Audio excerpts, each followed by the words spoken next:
sick and tired of hearing things from uptight, short-sighted, narrow-minded hypocritics. All I want is the truth. Just give me some truth. I've had enough of reading things by neurotic, psychotic. Hello there, my name is Matthew Nouse, the host of Meet the Truth, and I want to welcome my guest. Dr. Judy Wood will be our guest, and the name of our show is called What Happened to the World Trade Center on 9/11/2001. Dr. Judy Wood is a former professor of mechanical engineering with research interests in experimental stress analysis.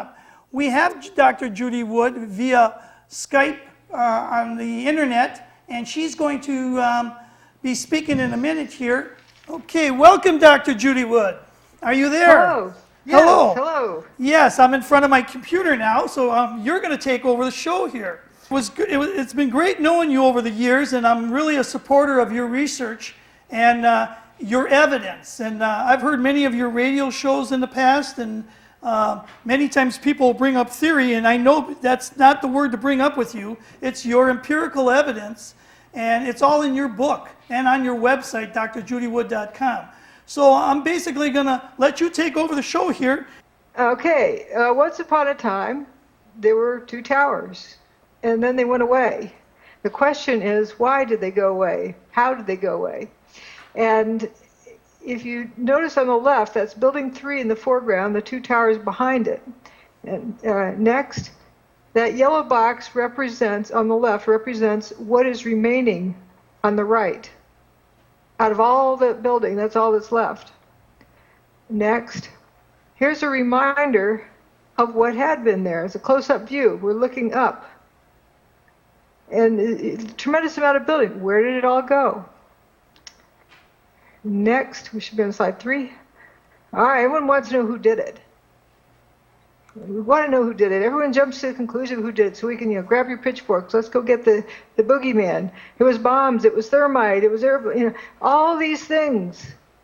The people are busy trying to jump to the answer, and it's a very difficult task to follow the evidence to the answer instead of taking a multiple choice test and guessing what the answer is. I love your last one. It was super duper mini, micro, nano, thermetic nukes. Yes, that's okay. Cool.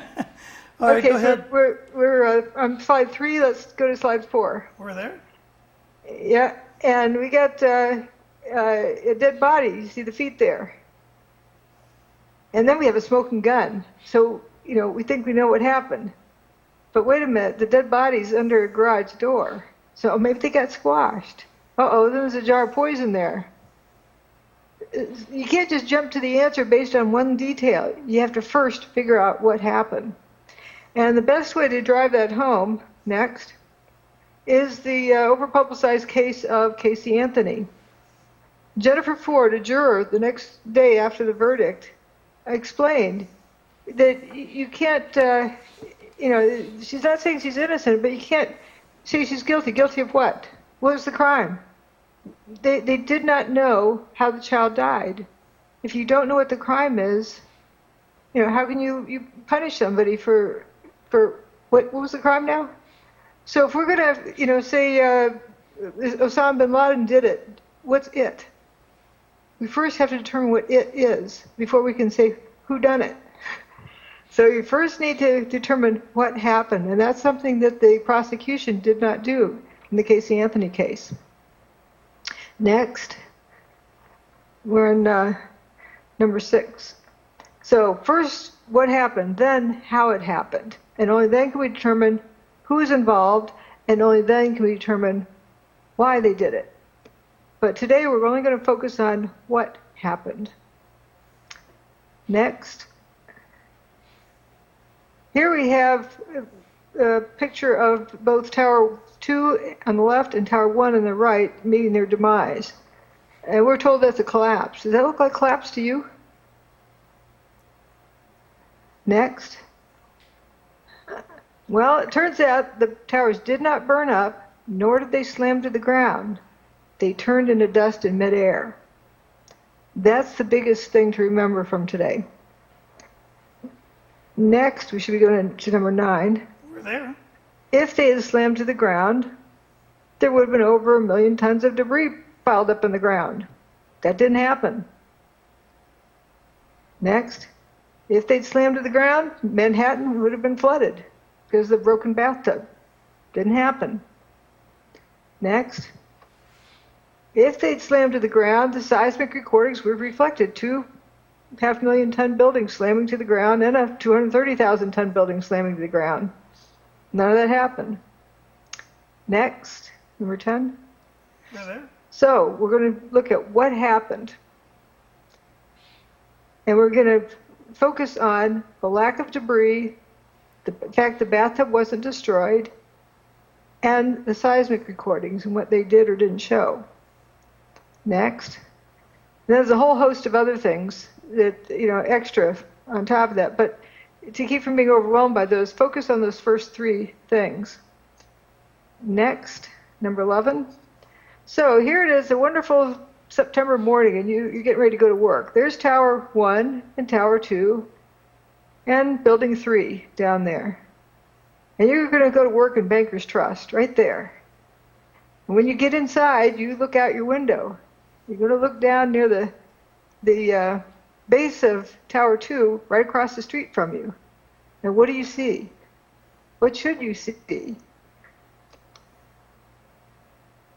Tower 2 is missing.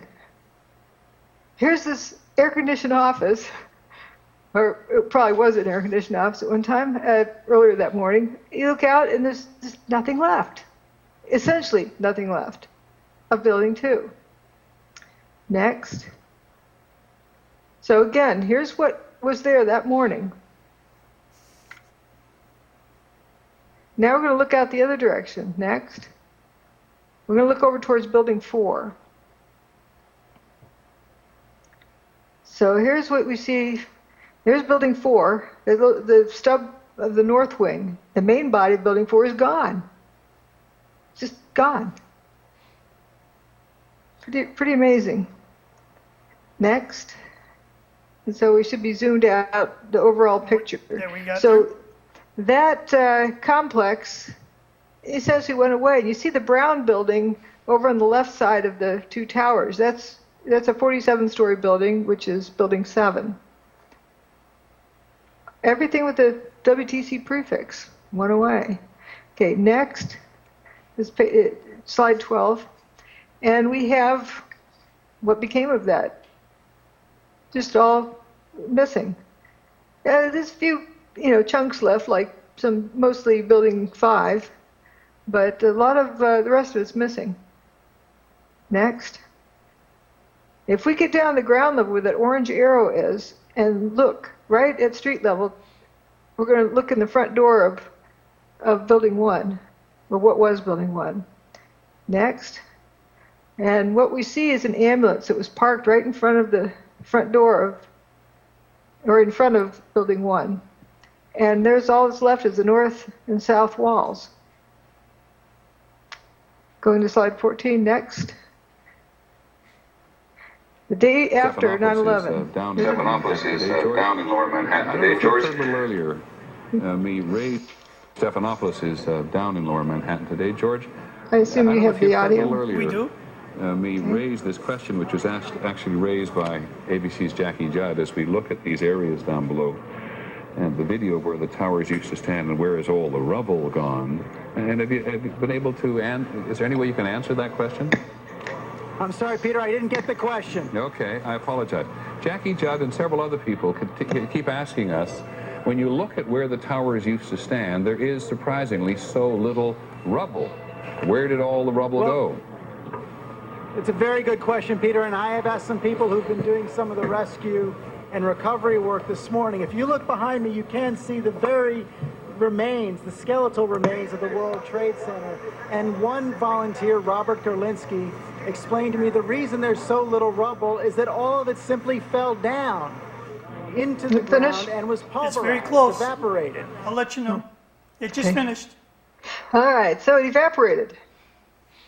Well, he's doing the best he can. People tend to ask questions until they're given an answer, and they just take that answer and move on. There's so much stuff going on. But they were asking, where did all the debris go? They already noticed there was a lack of debris. And this was around noon the following day. Okay, next. I was astonished started. at the degree to which solid materials were turned into pulverized dust as a consequence of that building collapse. I think it was striking. Just finished? So this, Dr. Stephen Levine, is just shocked at how the building just turned to powder, to dust. It was striking how much it turned to dust. He couldn't get over that. Imagine people inhaling, that dust. Next, number 16. We're there. So here's what was left. We have 7 buildings outlined in yellow, and they're all pretty much destroyed, and nothing else destroyed. There was, slight bit of damage around, but not, building 6 in the upper right-hand corner, those big cylindrical cutouts in it, down to ground level, just buildings missing. There's just a void in there. Would you believe there was a firefighter on the edge of that void, and his buddies were in the middle of that void? When the dust cleared, he could look up and see sky, but his buddies were gone. He was, he just reached over and grabbed them. That must have been tough. Okay, next. And here we have on the right, building 4. It's cleaned up a little bit more from before when we were looking out of the Bankers Trust building.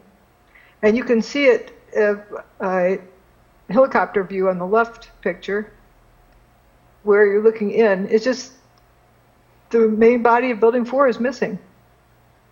Very little material left. Next. And another street view of this from Church Street. You have the main body, the right-hand picture is after a little bit of a cleanup, like a week or 2 later. Okay, here comes Mickey Cross. As our text is. Well, it hasn't started yet. Yeah, it I'm just on, started. Up. Oh, I'm on number 18 still. Okay, I'm sorry. Okay, Oh, you got ahead. Let's go back. Okay, go ahead. Yeah. So you have this main body, and you see where it was sliced off. You see the north wing on the right there that's still standing, but the main body is gone. Down to the ground. There's just not much other stuff left. Okay, next. Here we go. Okay.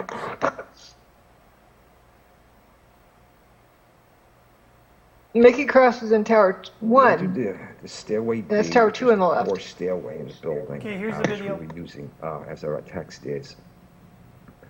And as we were going up, the people in the building were coming down. I was climbing over piles of chunks of concrete, which I was kind of surprising because there was no other damage on the floor. And at that point, the building started shaking. And I remember I was holding on to this concrete, and I didn't know what was going on. But the building's shaking, really noticeably shaking. And I thought maybe it was the elevator shafts coming down. The elevator's coming down the shafts. Maybe they cut loose. I didn't know what was going on, but I was holding on. I was a little concerned about this. And then it stopped. And that was the South Tower going down. I found out later. Okay, that's the end of the video. Yep. Next. And there's Tower 2. And he's claiming that that building being destroyed sounded like an elevator dropping down the shaft. Yeah, it's incredible. He was right next to it. Okay, next. Okay, here comes video 2. And keep in mind that building on the left is Tower 1. He was at the base of that right when that picture was taken. I heard this very, very loud noise above me. It was just a tremendous roar. And it was above, and it sounded like it was coming towards you. And then the wind, a very, very fierce wind, and my heart started lifting me up off the ground. And so that's when I crouched down. The next thing I just crouched down. I got to the corner of the staircase by the railing, and I just got as small as I could possibly get. Because I'm not a big guy to begin with, so fortunately I'm not. So I got and I literally, I I guess the best way to describe it, I tried to crawl into my fire helmet. That's what I wanted to do, just to protect myself. And I wasn't sure what was going on. I thought the building might be coming down, and I figured, okay, this could be it, you know. I mean, and I was a little angry. I got, you know, so like, damn it, like, why me? Why, you know, I'm beautiful. I'm gonna die in the World Trade Center on a beautiful summer morning. It's like a little denial and disbelief sets in, and yeah. So then I started getting hit with stuff. You know, just debris was hitting me, and it went dark. And then the next thing was just total silence. Nothing. No wind, no noise, no light, nothing. And then I started hearing noises. I started hearing like moaning, and you guys were starting to communicate, yell out. These were the guys that I was trapped with. They're calling out, who's there, you guys all right, blah, blah, blah, this kind of thing. And I realized there was other people. I wasn't alone, you know. Because when you're alone in a situation like that, we're talking like existential isolation. It's like, and then when you find out you're with other people, it makes you feel a lot better. Even though you know you're in a very bad situation, at least there's other people. But then the strangest thing happened. This beam of sunlight came right in on us, like about 8 inches long, but it was clearly sunlight. It was all dirty and full of debris, and it looked like pepper was floating around in it, sort of. But it was sunlight, and I'm like amazed now. It's a 110-story building above us, and I'm looking up at the sun. But when you came out, you had no idea where you were. There was no way to tell north, south, east, west. It was just the whole atmosphere was full of debris and papers and smoke, and there was no landmarks. There was no way to make a reference point. You couldn't see the sun anymore. The sun had gone away because the sunlight that had come in now was gone, and so there was no way to tell which way you were going.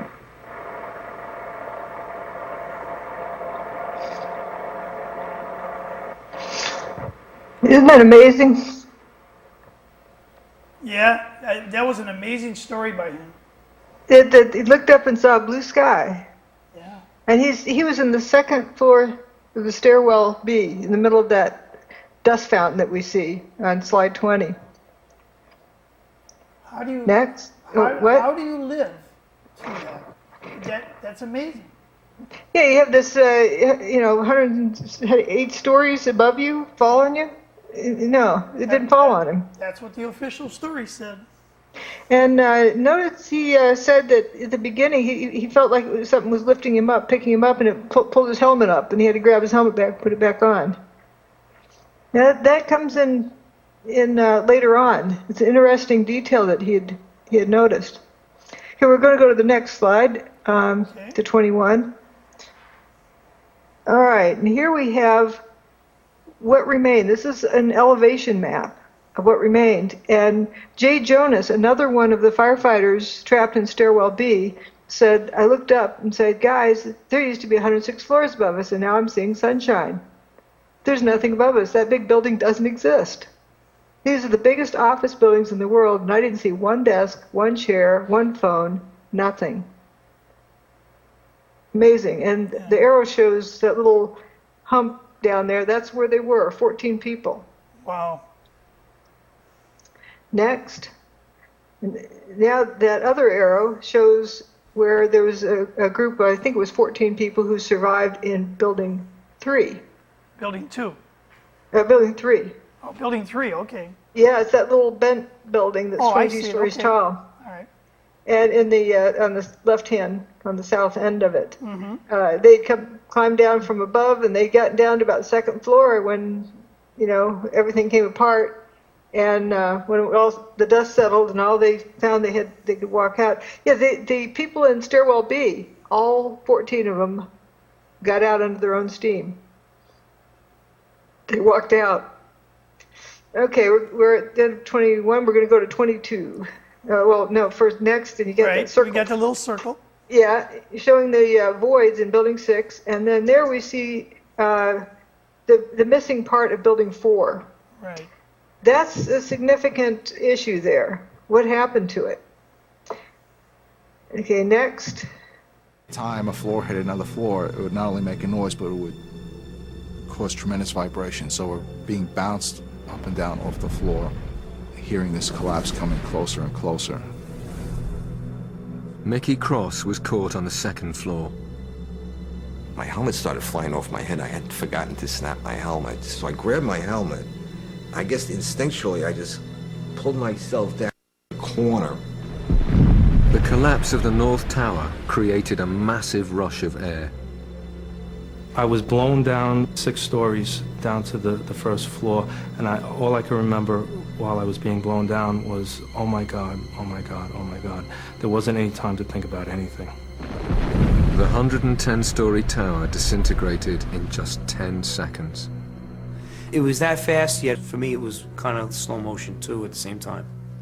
And I remember thinking to myself, I said, oh shit, this is it, we didn't make it.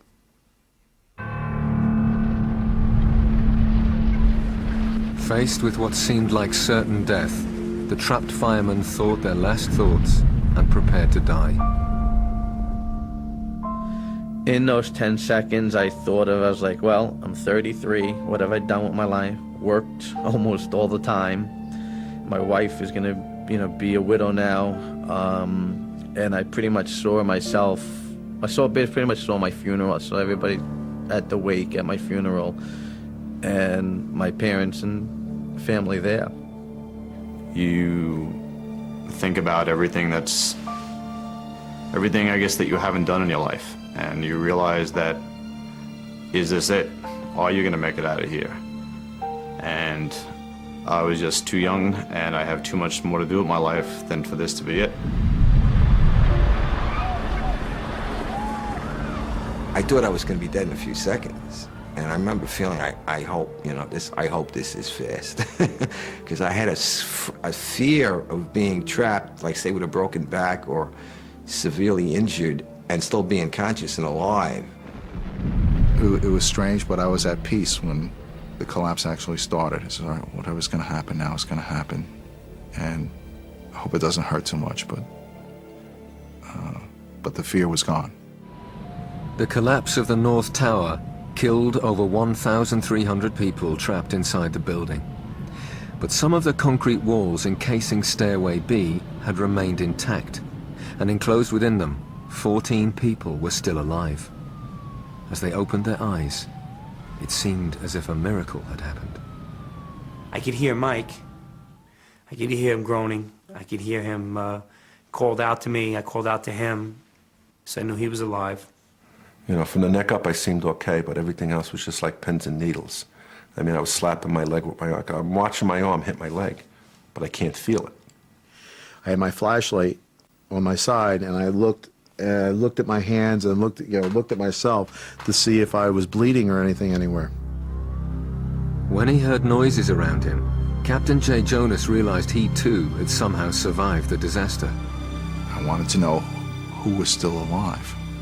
And I started calling them out by name. Go to 23, and that we're going to focus on that missing part of Building 4. Okay, I wanted to just interject something. He said he fell 6 floors. How do you fall 6 floors and not get injured? How do you get blown down 6 floors when it's a spiral staircase? Right. It just doesn't seem possible that you wouldn't at least have injuries. So something weird. Or that you floated down. I mean, how do you go? You can't even fall down because you don't tumble round and round, Yeah, I know we had another person that comes up in this because I seen this, and he talked about floating in the air. Yeah, if you go bumpity bump down the stairs, you go splat into the landing, where you turn. Exactly. You can't turn. So if you didn't fall down the stairs, but that's probably the best that they can come up with because they're trying to explain things in a normal situation. Okay. Okay, number 23, slide 23. So we're focusing on the missing part of Building 4. Got it. Okay, next. Now we're going to go look underground there, or get down on the ground, and we see, this is a photograph taken not long after 9/11, within a few days. And you can see all that's left of the main body of Building 4 is just that little corner. And then you have the north wing there that looked sliced off. Next. Right, and And there's an arrow that points to the corner. We're going to go look underground at that point, and then after that, we're going to look further down, underneath, into the parking garage. So there was a parking garage or loading dock area. It was color coded. It was purple under Building 5 and green under Building 4. So the delivery folks knew which building they were at to be able to find the loading dock to unload the merchandise. And we're going to look down the way that arrow is, down and around the corner when we get down to the parking garage level. Okay, we're there. And there they are walking right underneath where that corner is. Because you can look on the left, if the picture is light enough, and see Innovation Luggage and then Hallmark cars beyond that. Those are just right at the corner of the main body and the north wing of Building 4. Yeah, I'm showing my cursor right about there. Yeah. This is the mall right under the ground level. You can see it's punched in a little bit at the end. That's that middle of the missing field of debris, you know, the missing part of the main body of Building 4. Okay, next, we're going on to 25. Now we're down the parking garage. And we're looking down where past the loading docks. This is after 9/11. There's a recording that comes down on. The parking garage. We're in quite deep. These are the first pictures of search crews underneath the World Trade Center, desperately looking for survivors. I heard that echo. Yeah, that wasn't a full parking garage either. That was an empty one. And the official story said 110 floors fell on this? Right. And so where did it go from 25 to 26? Next. Okay. Where did the towers go? That's the question. They didn't go down the basement. They weren't above ground. Where are they? Next. Well, at ground level, we can look all the way across at ground level through where Building 2 and Building 1 had been. If there's that much debris, we would see it. So there's holes and there's dirt. And see the arrow pointing to stairwell B? That's where those guys survived. 120 dump trucks out of the city last night. Okay, next. To give you a sense of the work that was done overnight.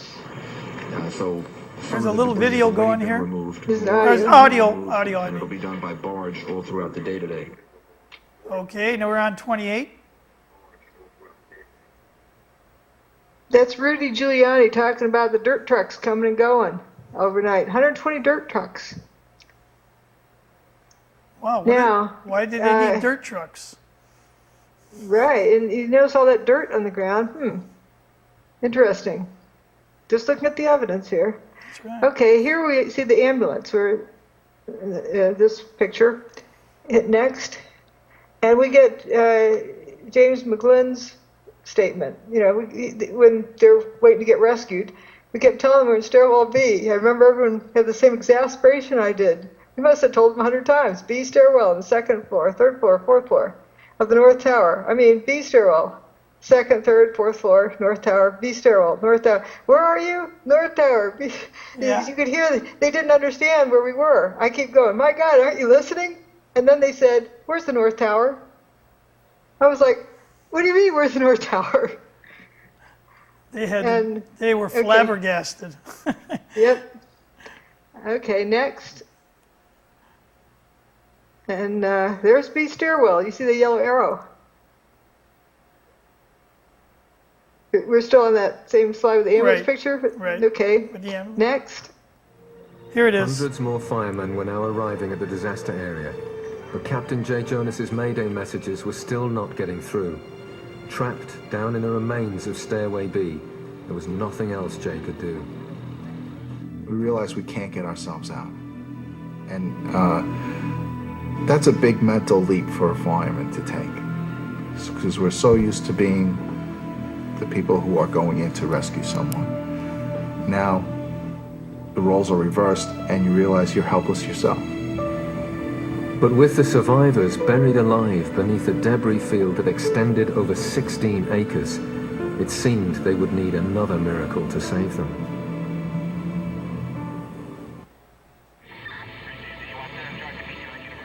It was midday on 9/11, and in the chaos and confusion, Captain Jay Jonas's Mayday messages were still not being received. The firemen had no idea there was a pocket of survivors nearby. Then Jay again tries to make radio contact. Unexpectedly, this time his call is picked up. One of the officers coordinating rescue operations is Chief Nick Visconti. He responds to Jay Jonas's Mayday call.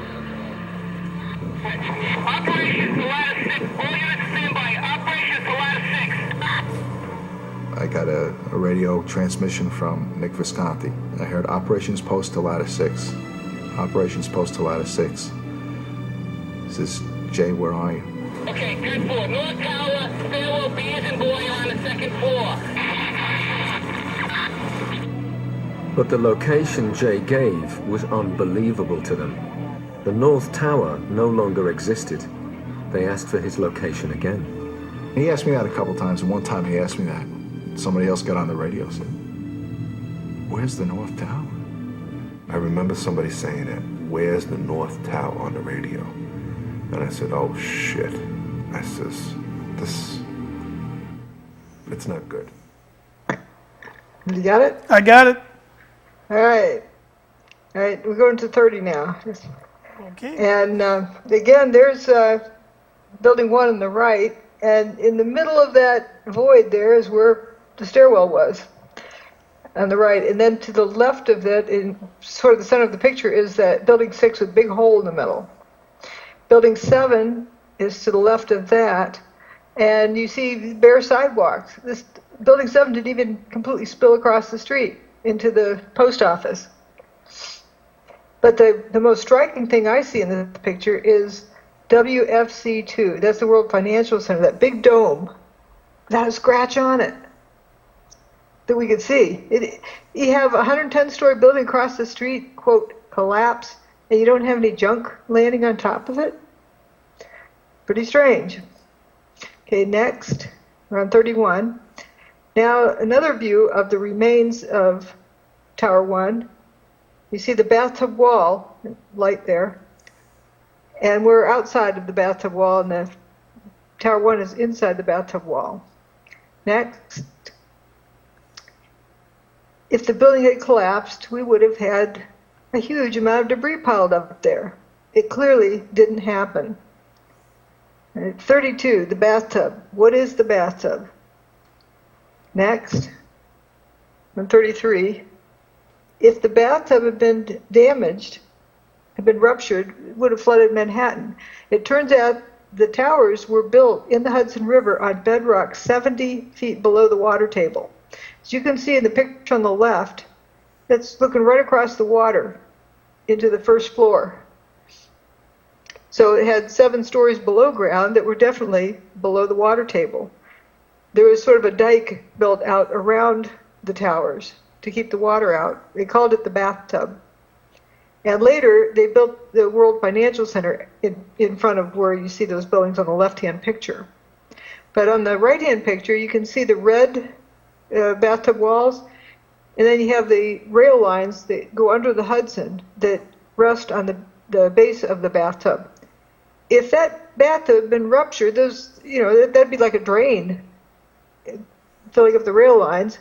And also, all of the subway tunnels in Manhattan, all of that would have been flooded because Manhattan is basically at sea level.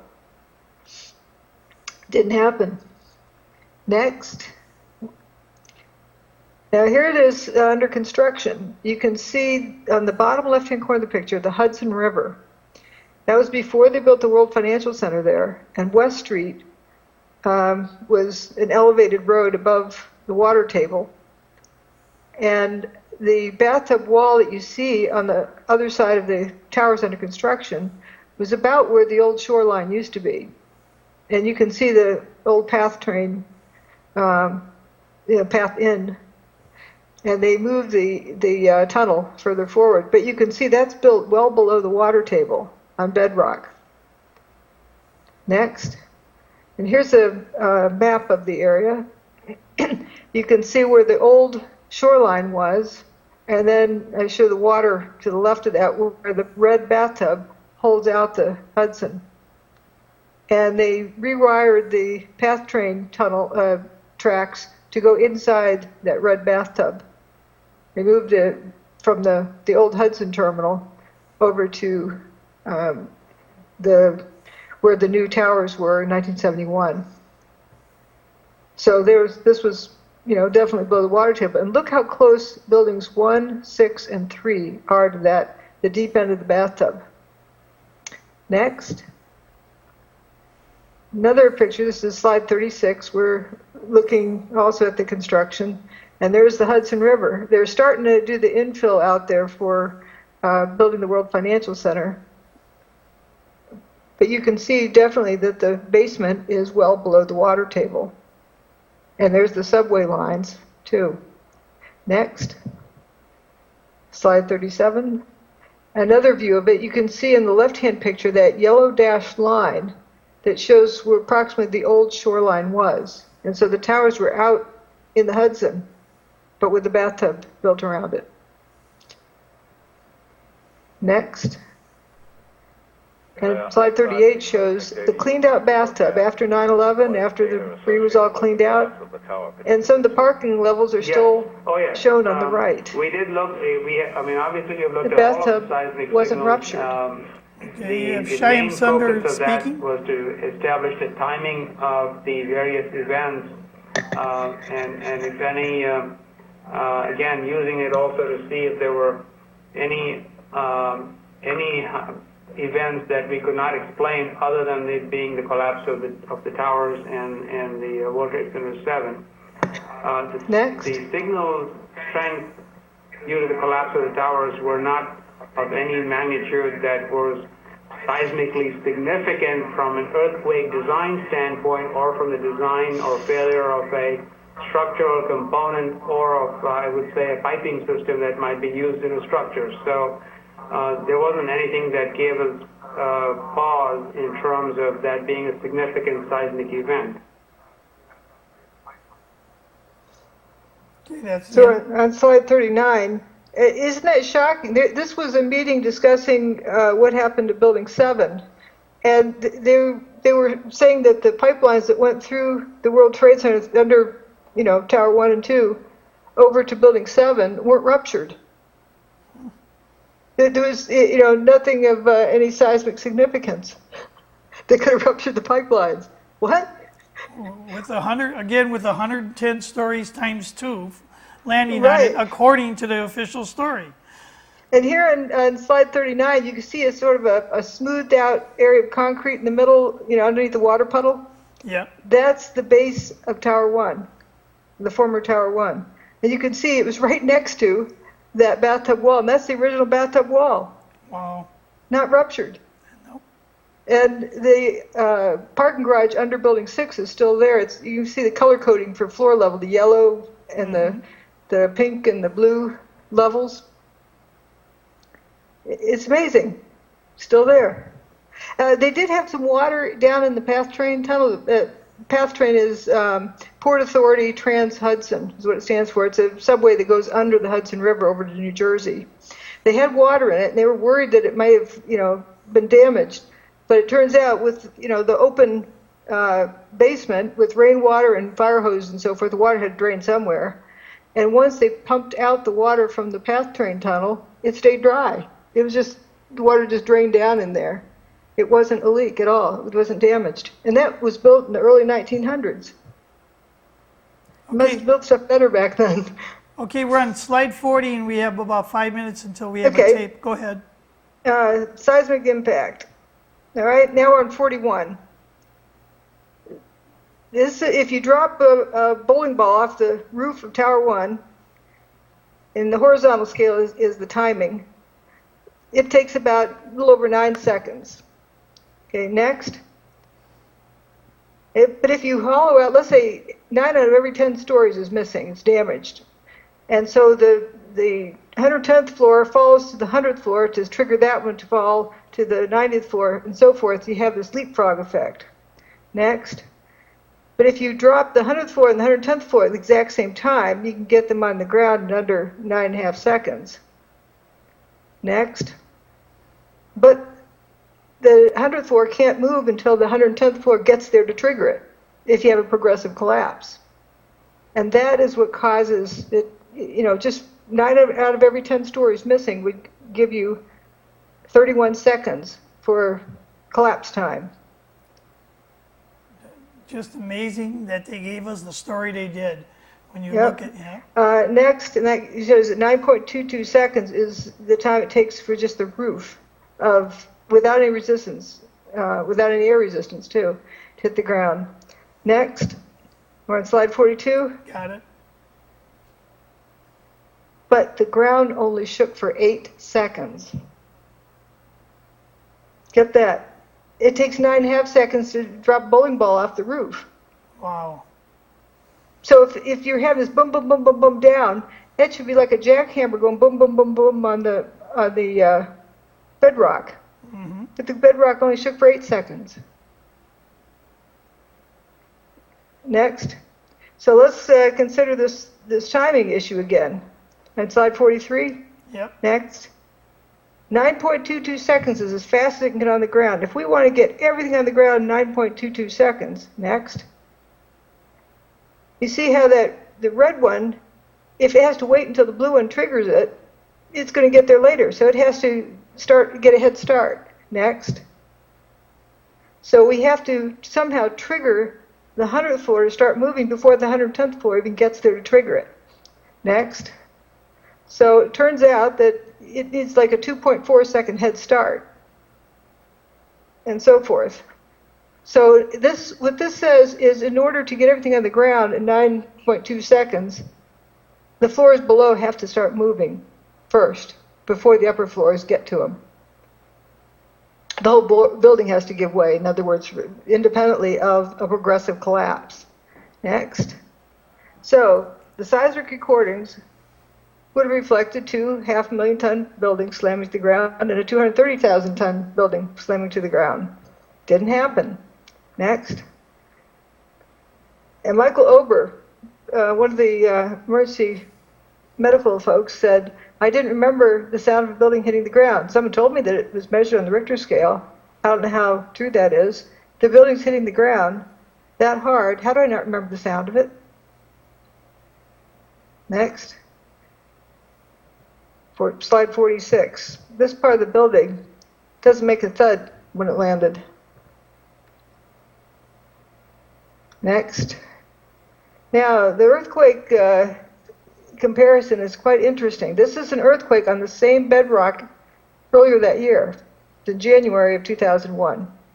There are 3 kinds of waves with seismic signals. There's the P wave, or the principal primary wave. The S wave, it's a rolling kind of wave, seismically. It arrives later, and the comparison with the arrival times tells you how far away the epicenter is. And then there's surface waves. Next. The first arrow and the second arrow, that shows you the lead time that the P wave arrives ahead of the S wave. I call that the snout or nozzle. It definitely is something that's ahead of the main wave. S waves and P waves travel through the earth. Surface waves travel along the surface. Next. Oops. Then looking at the demise of Tower 1, we do not have an S wave and a P wave. We're on slide 48. Yep. There's just a surface wave. See how much smoother it is? It isn't that high frequency wave. Initially, I thought, well, something's wrong with this signal. Well, that's right. Something is wrong with it. It's missing an S wave and a P wave. Wow. It only has a surface wave. Now, how might that occur? Well, what this says is that the signal did not travel through the earth. In other words, a jackhammer didn't go boom, boom, boom on the bedrock. But if you have, for example, King Kong reaches over and lifts up the towers and takes that load off the rocks, off the bedrock, that's going to create a surface wave, the relief of that pressure. You no longer have a million tons of debris on the ground, you just lifted it up. That would cause a surface wave disturbance. No S wave and P wave. It didn't slam to the ground. That's what that says. Next. And here we have a seismic chart. WTC2 has already met its demise. Next. WTC1 made the equivalent of a 2.3 on the Richter scale. But the really interesting part is down at the bottom of the chart. See that 5, and then you see the Fox Islands. That little blob of black is the Fox Islands. Next. Building 7 only registered the equivalent of a 0.6 on the Richter scale. There was nothing of a seismic event. That little red line marks where Building 7's demise happened on the time scale, and you do not see, event 5, you do not see a seismic event on this chart. Next. Comparing it with the King Dome, that's a controlled demolition. And it was on the foundation is kind of a jello because it's washout, it's not bedrock. It's, erosion material at the edge of Puget Sound. And here they blew it up, and one thing you notice is the dust doesn't rise really significantly above the highest point of the building. And at the end, you're left with stuff on the ground, piles of stuff. There's some people actually down there, but you can't see them. They look like little ants because the debris pile is so big, like 30 feet tall. And this is really just a ring of concrete bleachers with a little thin crust of a roof. Next, we're on 51. So the King Dome, which was a controlled demolition, also produced an S wave and a P wave. And look how long it lasted. 52 seconds. Next. And if we consider it, just for comparison, let's look at the free fall from the roof of the King Dome to the ground. It's a little under 4 seconds. But the main part of that signal is longer than 4 seconds, not less than. That's comparing, 9.22 seconds. We should have something like, double that at least, not less than that. So it's, that's another example of it isn't a controlled demolition. Next. Now I'm comparing 5 different seismic stations, looking at WTC7 seismic signal or the lack thereof. And the 4th one down, MANY, that's in New Jersey. I think it's in the area. That one, they couldn't pick anything out of background noise. And the other ones, I put 6.4 on there as a scale for comparison purposes. That's the free fall time of a bowling ball from the roof of Building 7. So you can see that the seismic signal is less than that, if there is one. That's just a surface wave. Notice the little R and B, little S and P symbols with the triangle under them. That is where they calculated when they should have expected the S and P wave to arrive. And we just finished talking about the lack of seismic signal. There was essentially no seismic event for Building 7. So how can you have a 47-story building slamming to the ground? Next. Now, here we have a comparison with the King Dome. The King Dome on the far right made equivalent of a 2.3 on the Richter scale. We're going to compare, based on potential energy and size and so forth, what the seismic signals would be like compared to that. Well, the second building from the left is Tower 2. That was the first one to go away, to meet its end.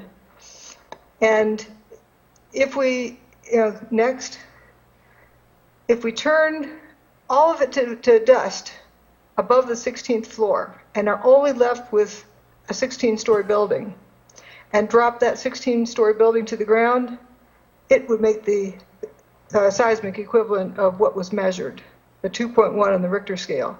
It made less of a seismic impact than the King Dome. Wow. And next, Tower 1, if we dustify everything above the 20th story and only dropped the bottom 20 stories, we would get the same equivalent as what was measured, the 2.3 on the Richter scale. What is also interesting is that the adjacent buildings don't have any, I call them stab wounds, projectiles going through them, really above the 18th story. There's very limited amount of that too. So as though everything was indeed dustified above there. Next. And for building 7, if we dustified everything above the bottom 2.5 stories and just dropped the bottom 2.5 stories to the ground, that amount of signal is what we got. What's wrong with this picture? Next.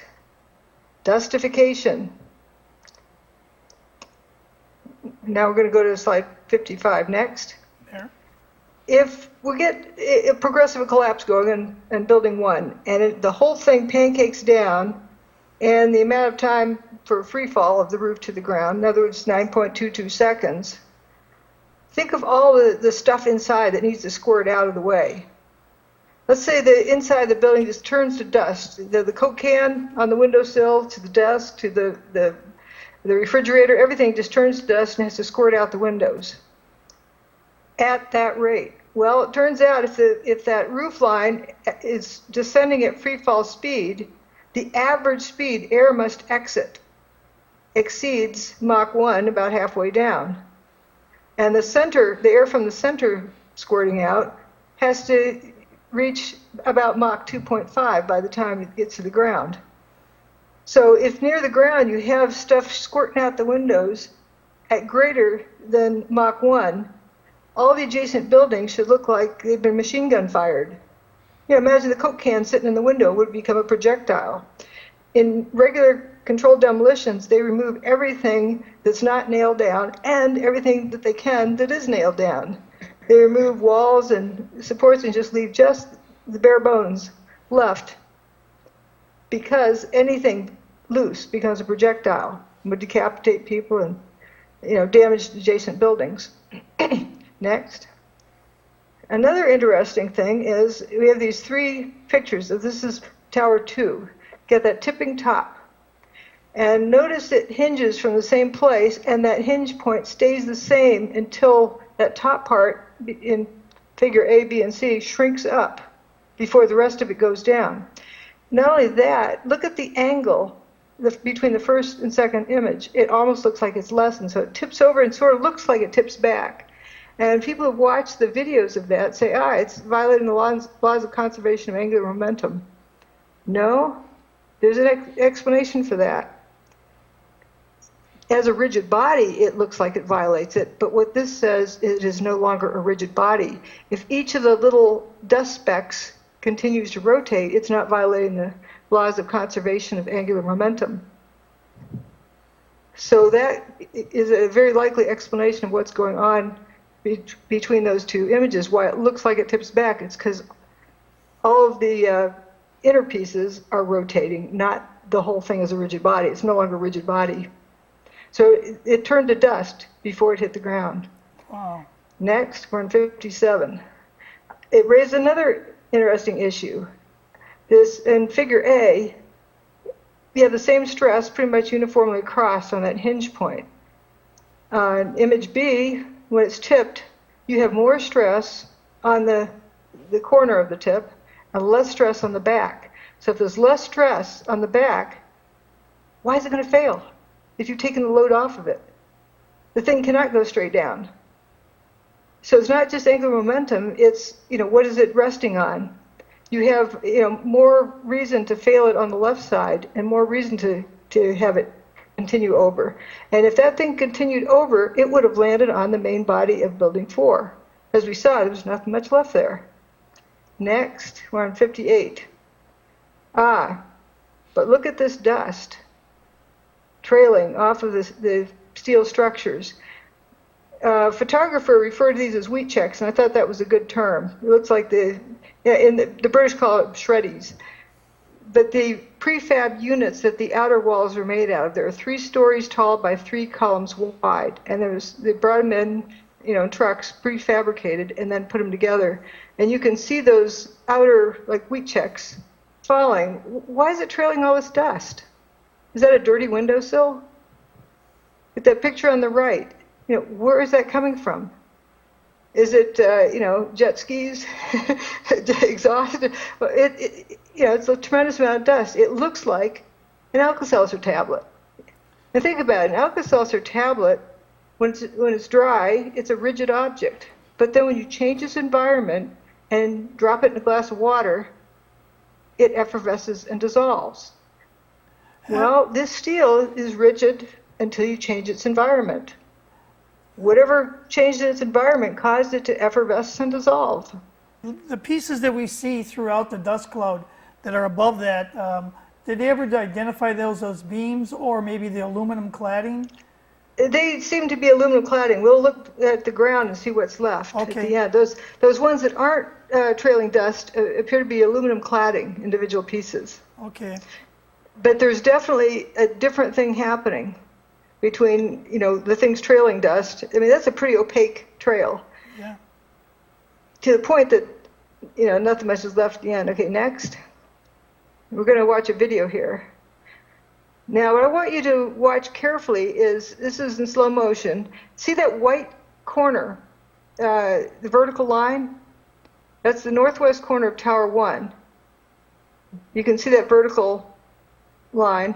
And we're going to watch one particular piece of steel fall down in front of it. Here it comes. And pretty soon you'll notice it looks like a straight stick. It's trailing dust. You see it? It's kind of white. And it becomes very clear. As it's trailing dust, and then it just dissolves before it hits the ground. Do you notice that? Yep. Now that's happening to specks all over that dust fountain. We're looking at, that's the Verizon building. We're looking at the corner of West Street and Vesey Streets. Now the next video, it's up to full speed after you've gotten used to seeing that these things are really trailing dust. All of them are. Next. Okay, we're on 60.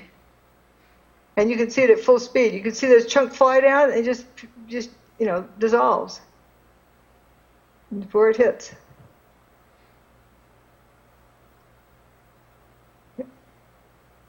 Okay. Okay. Next. Okay. Next, we're on Vesey Street. Yeah, we're going to 61. We're at Vesey Street and West Street. This is where that debris was falling. We see aluminum cladding there, but not much else other than paper and dust. Where's the steel? Yeah, I don't see steel beams. And it's interesting to look at the posture of the people. The guy way off in the distance with his hands on his hips. And the guy close by on the right with the tan pants and the white shirt, his hands at his side, one to his left, his arms folded and standing there. They look amazed. That's what the body language is saying. These guys have just crawled out of their hiding places. And look, where did the building go? Tower 1 just went away. Next. So we're looking at is in the map on the left, we're looking at perspective A1. We're going to look at some other videos from directions, A2 and B1, B2, and C, all around to see a very interesting event that's occurring there. And this toasted Carlet up there is perspective A2. We can see just white paper, sea of white paper all over the place. Okay, next. This is a video. It's referred to as the spire. It's a cluster of core columns in the center of Tower 1. And watch it.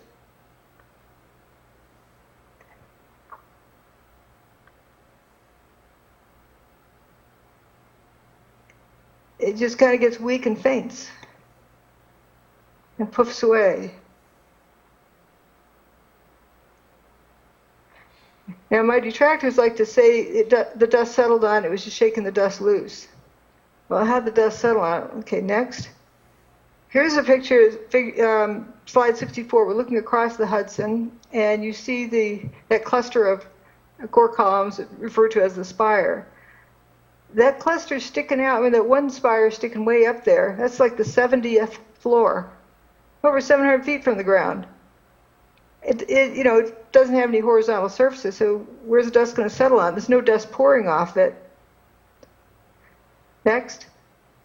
Okay, that's, should have that earlier. There's no dust up there, and the dust is down below, and it's pouring off of it. We have the close-up now. Yeah, next, and we're looking at the close-up of it, and you see, there's the image on the left.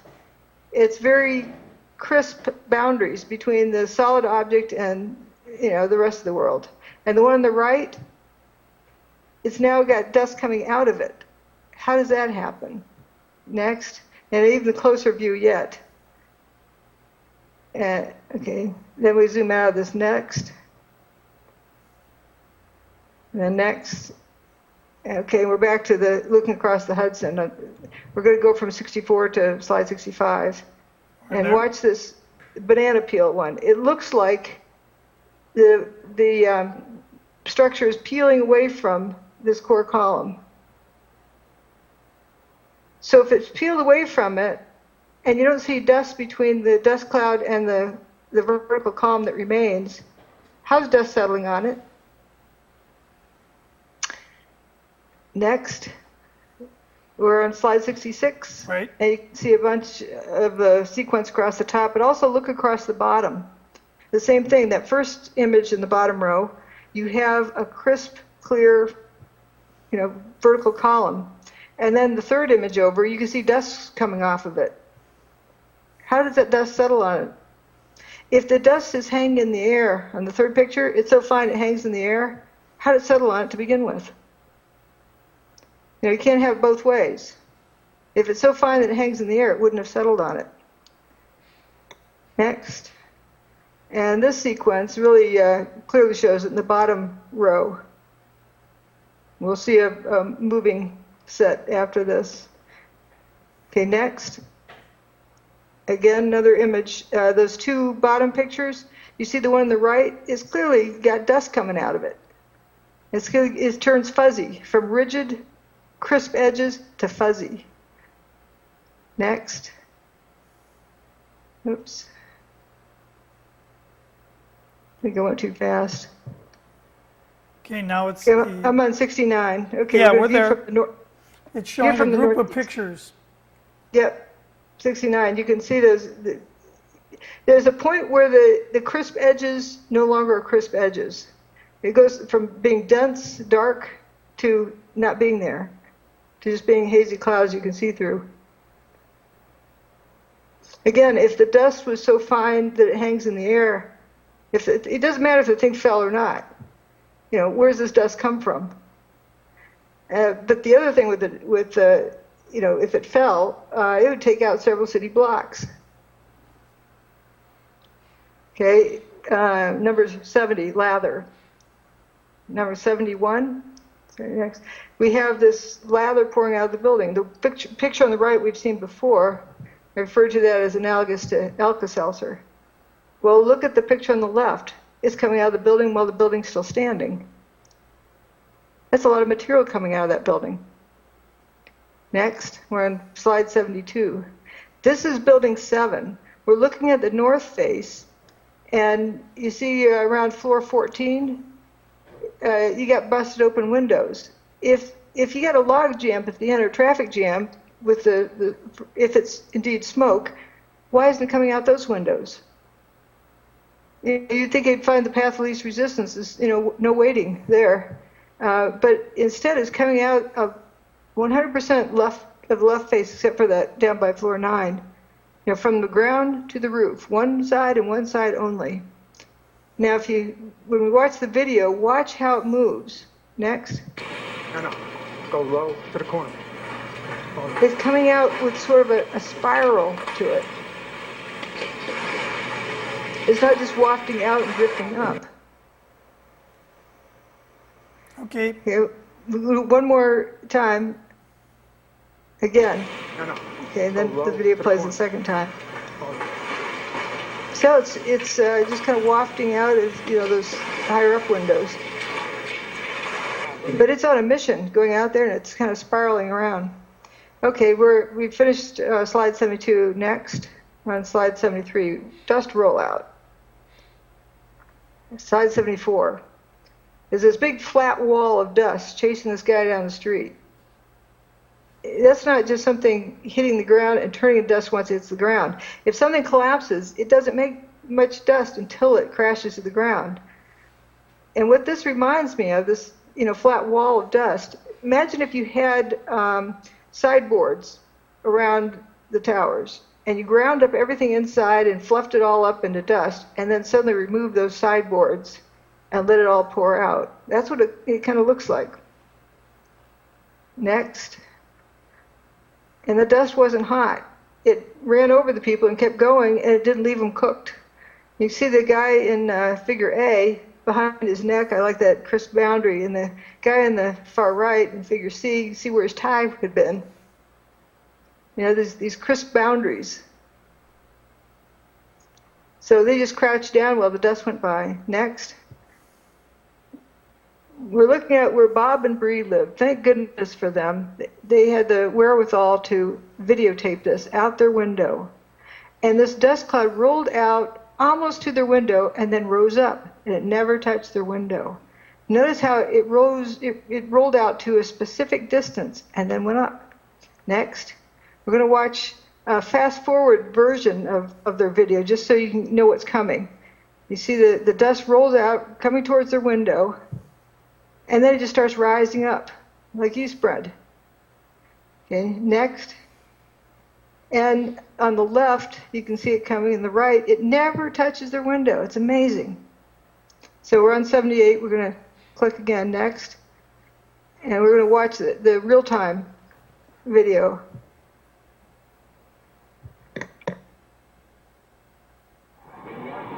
Oh my God! Oh my God! Oh my God! Oh my God! Oh my God! I told you! Oh my God! Holy crap! Oh my God! Oh my God! It must be pretty scary, and that dust rolled toward you. Oh baby, hold Lily. Oh my God! Come on, let's go to the other room. Is this dangerous? It's just smoke. It's just smoke. Is the air conditioner turned off in the room? And the windows closed in the bedroom? We're on slide 79, and looking out their window, that's how it ends. You see the green grass. That didn't get dust on it. Okay, next we're on slide 80. Again, there's their Bob and Bree's apartment. Next, slide 81. There's this fellow with red face. Notice the thick haze around his feet. This fuzz. I end up calling that fuzz balls. I used unique terms for a phenomenon I didn't know. If you don't know what a phenomenon is, using a name for a known phenomenon is not good science. It's not correct. If it's an unknown phenomenon, just use another placeholder. Characteristic 579-A, but that's hard to remember. Fuzzballs, that's easy to remember. So I call this fuzzballs around the feet. Notice how fuzzy it is, this thick haze, but above his knees is clear. So this dust has settled that fast out of the air, and the clock shows that it's 10:14, in other words, 15 minutes after the South Tower's demise. This guy is about a block west of Broadway. And, this dust is settled, but it turns out it continues breaking down. That's why it's becoming finer after it lands. Okay, next, 82. And this is on Halloween.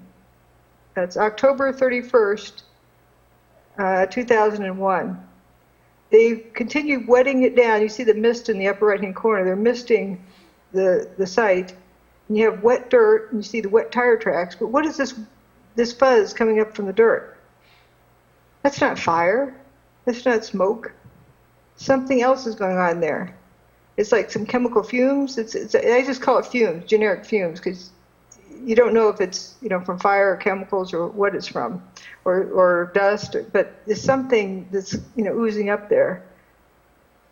Next, and it went up. This is right after 9/11 on slide 83. It went way, way up there. It didn't happen with controlled demolitions. It looks almost like a funnel cloud. Next. 84, toasted cars. It's toast, it's history. I use that term for it rather than burnt, because I don't know if it's burnt. You can't use a known term for an unknown phenomenon. So I just call it toast. You got to get a new one. You can't repair it. It's beyond repair. It's toast. Okay, next. So here's a car that was found on FDR Drive. We don't know how it got there or when it got toasted. Some of the cars we do know where they were toasted. Some we don't. But this one has some mighty strange things happening to it. Look at the window frames. They're just kind of slumped over. Next. And I'm going to show you two sides of this other car. Next. Okay, looking at a blow up of the right side of this particular car that was found over on FDR Drive. See the abrupt boundary between the front door and the back door. If that door was open, well, if the car was on fire, had a regular car fire in it with the door open, you'd have the fire lapping out around that back door. But it didn't happen. Now, why does it have this abrupt boundary? Also, why the plastic lights aren't melted. Next, and we look at the other side of the car, the left side, we have this circular spot. So this car, I say it's a wax spot. Like it has a new wax job. Brand new off the showroom floor. But it isn't exactly normal, but there's something that appeared to have masked it out. This is when I first started thinking of interference. That's how you can get boundaries, abrupt boundaries. Fire won't give you an abrupt boundary like that. You have, black, white, and shades of gray. You don't get, completely toasted, not toasted at all. That doesn't happen with fires. And again, the plastic lights aren't melted. Next. We're on slide 87. Yep. Also, we have upside-down cars. Now, in the top picture, you see in the distance, a truck looks like it did a face plant in the street with the tires up in the air. And the trees behind it have leaves on them. So it wasn't like a 200-mile-an-hour wind that went through there. How did the cars end up upside down? And the one that's upside down doesn't look very toasted. It looks pretty good. Police vehicles that were down there early. And next, all their windows we got a video, please. Blown out must have been from when debris dropped. But even more jarring, I think, is this scene right here. Look at these two cars placed on top of one another. I think when you think about the impact that these planes must have had, it's hard to visualize it because everything melted. But here, at least you have some remnants. You have literally an engine that is melded together with other parts of the car. Moving over, you've got another car they moved here. It looks like it's been through a war. You can see the papers, all the burned out papers from the building. You see the soot and the dirt, and it just shows you how devastating this blast was. Look across the street there. You've got a Con Ed truck that some of the Con Ed people now looking at, examining, trying to figure out which truck that actually was. But that truck, too, in terrible shape. So while many of the items, the steel, was literally melted, people who have been right down next to the base of what was the trade towers say there's virtually nothing left. Maybe a few flights of stairs, a few stories of one of the buildings, but that when they came down, there was so much melting and so much demolishing of any kind of structure that they cannot imagine much being left or much hope of finding anybody alive. That first loop shows you where West Broadway was. I call it the swamp, where so much happened. Then you have the toasted car park. And then we have the cars down by FDR Drive. There's another interesting incident that happened over on the Manhattan Bridge. First responders said they could feel the heat from the bridge, but that's not conventional heat. Now, we don't know where various cars were toasted. We know where some were toasted, and we have a report down by the South Street Seaport where first responders saw a car go into spontaneous combustion, and rationalizing it away and trying to fit it into his worldview, he decided that maybe a fireball got loose from the World Trade Center and came down there and hit the car, and that's why the car went up in flames. And those other ones were found where it says toasted cars under FDR Drive. And but there's a pretty long distance that they were toasted. Okay, next on slide 90. Got it. Firefighter Patrick Conley came out of that door from Building 7. He went in there and didn't like what he saw and came out there. He's probably the one that left the door open, and then headed up the street. This was right after one of the towers came apart. And as he walked up the street, he described these cars lighting up one right after the other. You know, apparent spontaneous combustion. Next. He walked up, that's point A is where he came out of Building 7, and he walked up to intersection C, then turned over to where intersection D is. But if you notice up to intersection E, all the cars in there are toasted, every one of them.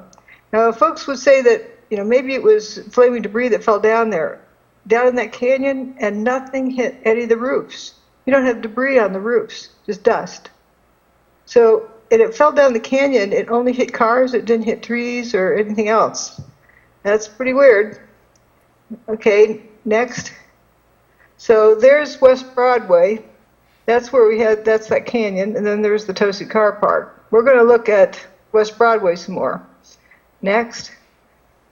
And there's the toasted bus that guy in the video spoke of. One thing interesting about this bus is that you don't see flame marks. You don't see scorch marks on it.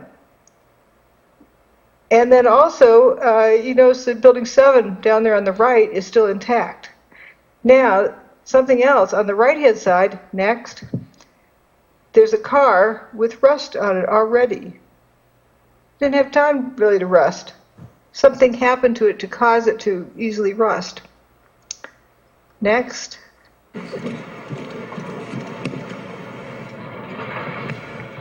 Notice the door handle's missing.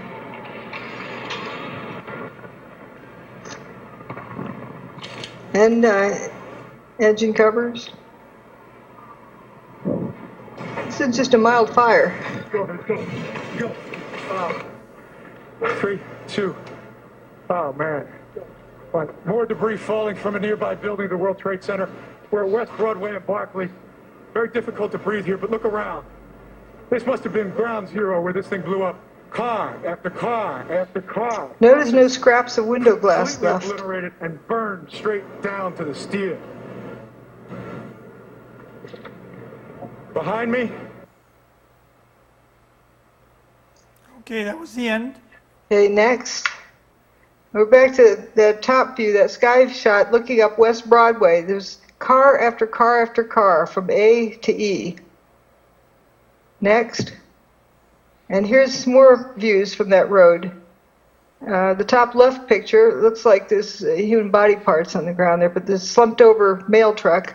And notice in the bottom left, at the bottom right corner of that left-hand photo, you got the back end of the police car toasted and not in front of that, as though it stops right at the rubber gasket around the door.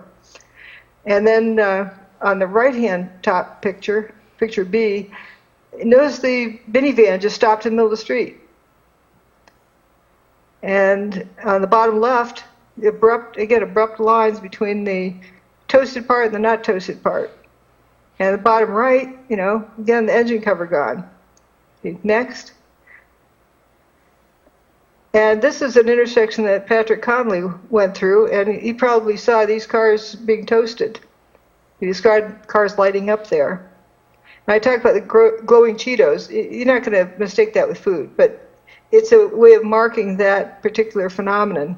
Those little glowing things on the ground. Paper isn't burning. What is this stuff?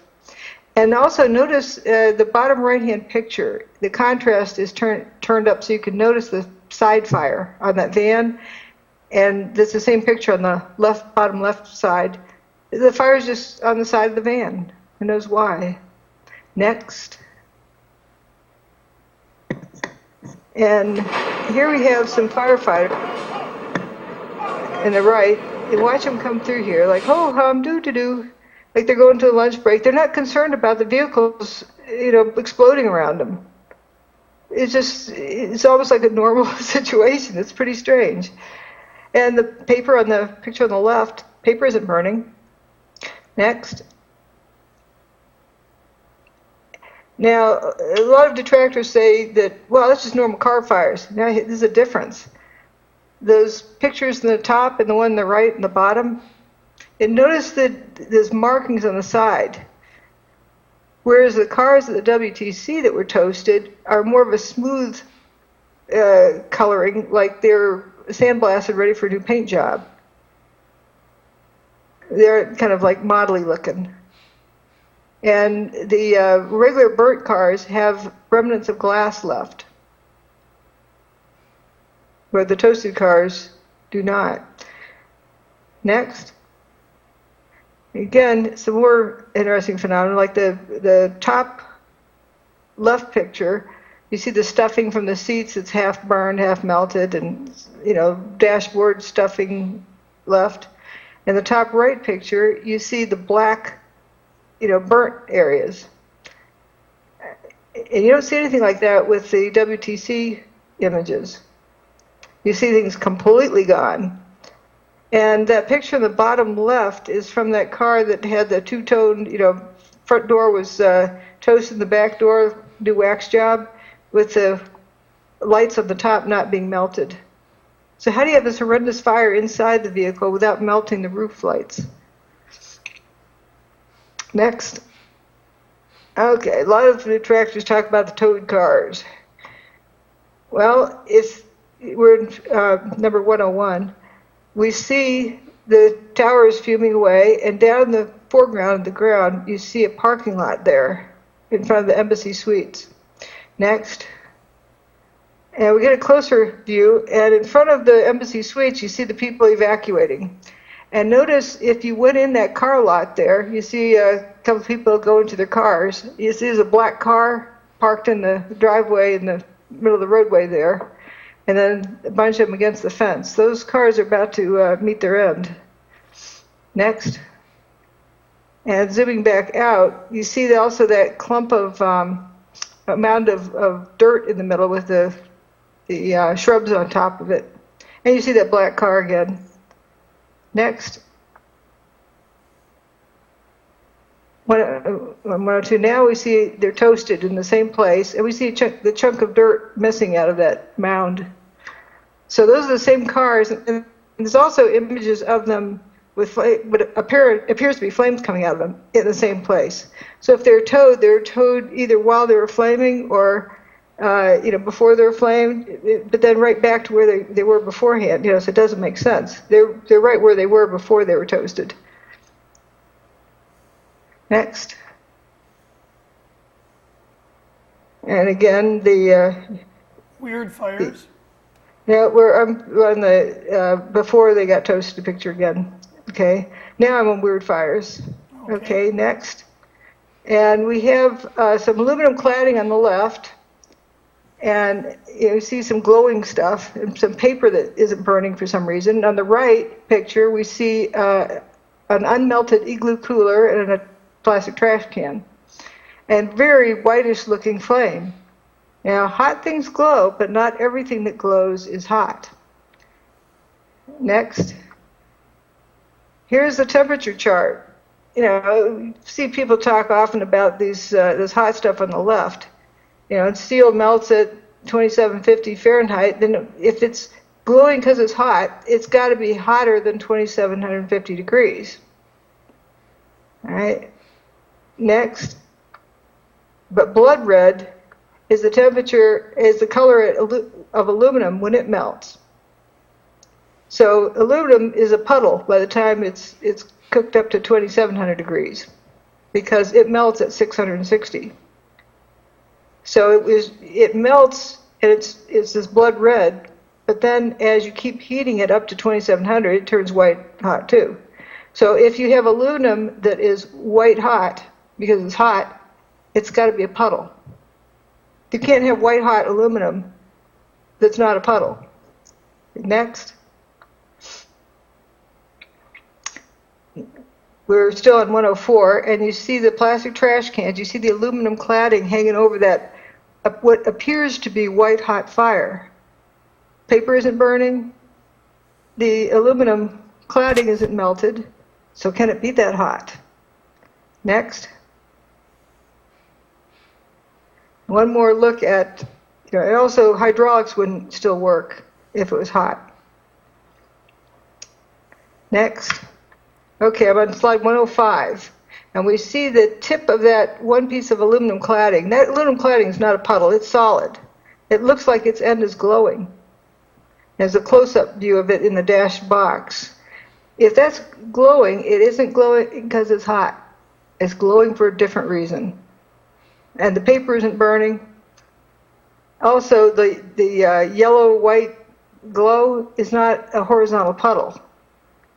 It's not level, like a pond. So there's something else going on here. Next. We have the videotapes. The firefighters reporting molten metal like a slurry or a steel mill or a volcano. Those are quotes. Giant pools. What about the pictures of them dragging oxygen hoses all over the steaming supposed hot metal? If it were that hot, you wouldn't dare do that, would you? Well, we do have the infrared photos of the molten metal. Well, again, what melted the metal? Was it heat?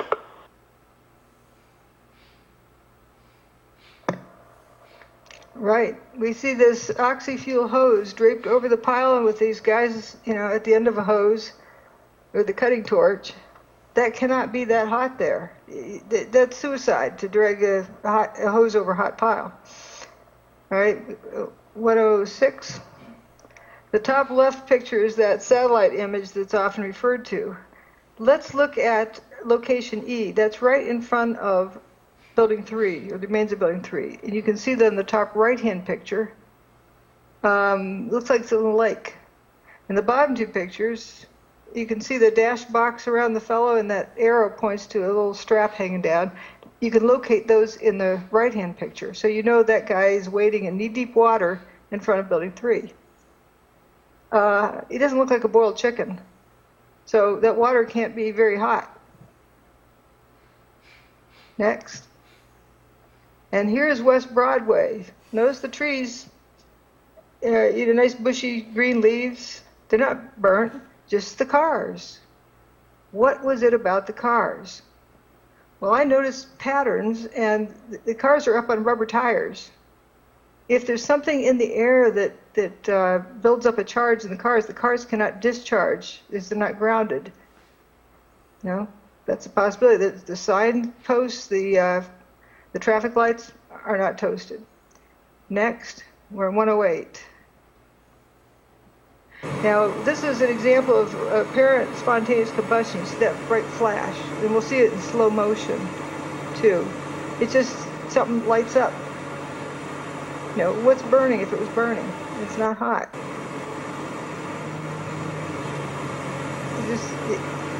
Somebody who's trying to fit it into the normal world views, they'd say, it's so hot, it's spontaneous combustion, it's catching on fire. But there ends up being reasons to know it's not hot. Next, we're on 109. This is until 2 in the morning, delivering whatever it is rescue workers need to do their jobs, like the ones working in the hotspots. Steel-toed boots is one of the biggest things. Steel-toed boots? Steel-toed boots. Out still on the rubble, it's still, I believe, 1,100 degrees. The guy's boots just melt within a few hours, and they're burning their feet. Okay, it's over. Yeah, their steel-toed boots are melting. Well, if my steel oven is melting, the turkey inside is more than well done. But there's something that's causing the steel-toed boots to disintegrate, and they've interpreted that as melting. If the steel-toed boots are really melting from the heat, the feet inside, be cooked through and through to the bone and then some. They'd be incinerated. So there's got to be something else going on there. Next. Rudy Giuliani. There were fires of 2,000 degrees Fahrenheit below the ground. I could be standing here and you could be standing there, and I could be describing to you, Governor, the site, and then a fire would break out in between us. And it was just by luck or the design of God that we weren't killed. That is a good question to ask, is how do you know what temperature it was? I mean, if you put a steak on a grill that's 2,000 degrees, you don't cook your steak, you burn it. How can people be walking around on something that's hotter than a grill and not get burned? Where you have a fire that breaks out? But he's not trying to look like an idiot. He's recalling his experience and trying to fit it into the best worldview that he, sense that he has, because he assumes because something is red looking and glowing, that it must be hot. But it can't be hot if he's not cooked. Next, we're in 111. Rolled up carpets. 112. The first image on the left, we have vertical columns. Those wheat checks I referred to. And if those are overloaded, upper floors bang, bang, bang down like with a big clocking force, or if they were so hot that they were weakened, they're going to bend. They're going to bend like those images in the center. They're going to bow out or bow in. And in bowing out, they're curling around the horizontal axis, like the picture on the right. Okay, next. See those straw columns on the right for the remains of building 2? Why aren't they bent? Why are they straight? If that failed because of a huge load coming down on it, why is it still straight? Come to think of it, most of the columns out there are straight. Next. Well, here we did find some curved ones, slide 114. And it's curved more than 180 degrees. How do you do that? That makes sense. Next. And here's a set of those wheat checks, the 3 columns wide by 3 stories tall. They look like they're rolled up like a rolled up carpet on the left. And on the right-hand diagram, that's how they're standing, the equivalent of that. So what would cause them to curl around the vertical axis? They're not bent over as though they had buckled. They're curled around the vertical axis. The columns are still straight. Next. And the, whatever it is on the left, beam column, it looks like this lasagna noodle. And the one on the right, look, they're still straight, except for the spandrel belts that you see curled around the vertical axis. Next. And some I-beams, same thing. Why are they curled around the wrong axis? Next. Now here's this set of wheat checks flying over building 3. This is during building 2's demise. Next. Notice that zone. Between those 2 images, the columns that you see in there have gone away. Why is the thing disintegrating as it's falling? It doesn't have a load on it. Next. And then there's this interesting thing. Next. You see that zone where it says see-through holes? This is the end of an I-beam. How on earth are you going to load it to have it crinkle up like that? It looks like Christmas ribbon candy, kind of, on one end. Next. What kind of loading is going to do that? Okay, we're getting ready to go to 120. Proof of concept. Next. There's that spaghetti noodle looking beam. Next. And there is one that someone made in their basement or in their lab, garage, or kitchen. That curled up beam. That isn't from a loading that does that. It's curled up from some other reason. It's molybdenum, the one on the right. It's about 2.5 inches in diameter. Next, we're on 122. Notice that the car parked in front is parked in the right place, but its tires are aimed in the wrong direction. They're going up. They should be aimed down towards the pavement. And the car behind it looks toasted. So you get either lift or disruption. Chances are you don't get both. And also notice the around the doorway of this This is WFC1. The marble facade is missing. And I picked up the camera. And the windows, kind of interesting what happened to them. Okay, next, 123. It's a video clip here. So car came down, I was across the street, and I picked up the camera just out of habit. And something in the back of my mind said, run, run, run. And never in 20 years of shooting in New York have I run from an assignment. But something in the back of my head just said, run. And as I hit the corner of Liberty Street, it was almost being picked up by a tornado, almost being picked up by a wave. It was like being picked up by the black cloud. That black cloud had substance. It was like night, but it had a solid feel to it. It was like gravel, hot gravel, and just picked me up and tossed me about a block. At one second I was running, and the next second I was airborne. And I lost my glasses, I lost my cell phone, I lost my pager, but managed to hold on to both cameras. But it threw you for a block? I was back down at Ground Zero last week and walked the area where I have a pretty good recollection of where I was and where I wound up. And it was just under a city block.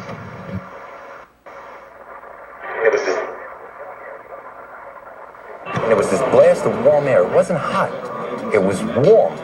And it picked me up and threw me up against the wall of the building. You were picked up off the ground. Physically picked up off the ground. I remember an explosion. At that point, I got knocked out. I don't remember anything. Then I got up, and I looked out the window because the windows exploded, and the street below caved in.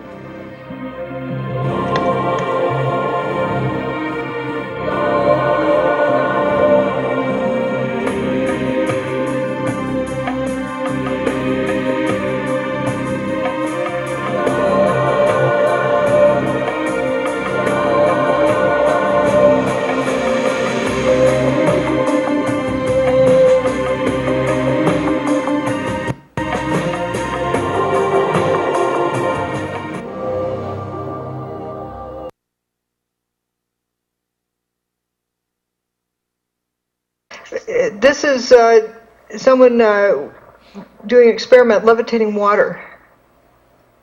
Kind of interesting. And next. We're there. We had across the continental U.S. high pressure zone moving across, and then as nice as can be was predicted in New York City, according to Mark McEwen. Next. We have Geraldo. You know, people ask me why I have been so attracted over the years to hurricane coverage, but there's risk involved. There is, you know, the peril of not knowing what's going to happen, that adventure, and it's pitting yourself against an enemy. It's like war, only no one is shooting at you specifically. That's what the allure, but there is an area storm that I am not, the juices don't flow, and you look and check it out. Look at that. Remember that? When that? I watched that live. And maybe a store on YouTube. You know, you got to get up close and personal. And this was Hurricane Ike, I think. That was recent. That was, wasn't this Rita? You would know. You know what? I think it was Rita. Rita in Galveston, Texas. Yeah, Galveston. And you know, obviously Katrina before that changed so many of our histories. It was so traumatic. You know, and it's one funny thing I think of if only a hurricane had come on 9/11. Remember, they didn't know how to use instruments, the terrorists. They took off in Boston, and they literally, after they took over the aircraft, they steered by line of sight. And it was that crystal clear September day. Sure was. And if it were only one of these weather days, history would have been rewritten. And I think about that a lot now, and especially this time of year. Video's over? Yep, that was 9/12/2010. Okay. So just under 2 years ago, well after 9/11, and he still was claiming there wasn't a hurricane on that day. We're at 127 now. We're going to go to 128 next. One funny thing I think of if only a hurricane had come on 9/11. And it was that crystal clear September day. Sure was. And if it were only that picture is on 9/11. These weather days, history would have been. There is Hurricane Aaron. That a lot. There was indeed a hurricane on 9/11, right off the coast.